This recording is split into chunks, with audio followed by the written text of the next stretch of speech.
चला तर आज बनवूया मस्त असं भाजी घालून पिठलं. त्यासाठी मी मटार, फ्लावर, टोमॅटो बारीक चिरून घेतले, कांदा, कोथिंबीर, लसूण, कोथिंबीर, मिरचीची पेस्ट, बेसन म्हणजे हरभरा डाळीचे पीठ आणि मसाला डब्यातलं साहित्य. तर गॅस पेटून तर मी पातेल ठेवते. पातेल्यात फोडण्यासाठी तेल होते. मी गॅस बारीक केले. तेल गरम झाले की त्यात मोहरी टाकूया. मोहरी तळतळली की त्यात जिरे टाकूया. जिरे तळतळले की त्यात आपण बारीक केलेला कांदा घालूया. कांदा परतून घेऊया. नंतर त्यामध्ये आपण मटार टाकूया. म्हणजे तेलामध्ये चांगले भाजले जातात. नंतर ते पण आपण हलवून घेऊया. हलवल्यानंतर आपण त्यामध्ये आता टोमॅटो टाकूया.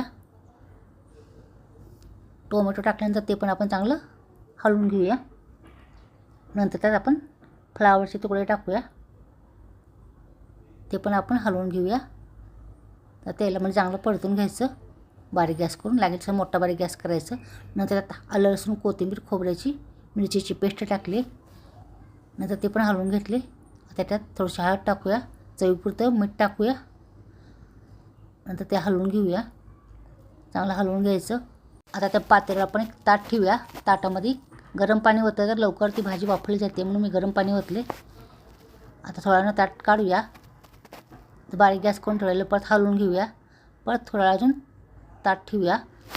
परत ताट काढूया. तर बघायची भाजी वाफळली आहे का चांगलं मस्त. तर वाफ यायला लागली. आता आपण बघूया मटार पण वाफळले आणि फ्लावर पण वाफळले. आता आपण ताटातलं पाणी त्यात ओतूया.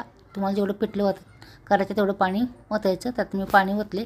मोठा गॅस करून त्याला एक उकळी आणली.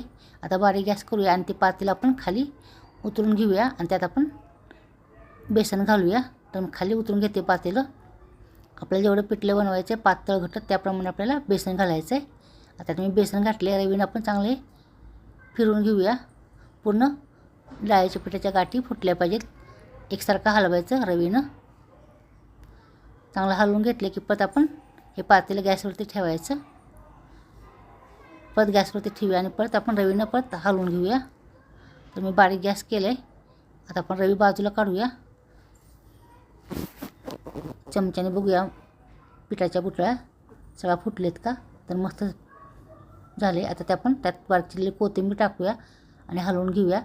परत बारीक गॅस करून ताट ठेवूया थोडा. नंतर आपण गॅस बंद करूया. तर मस्त असं आपलं पिठलं तयार झाले.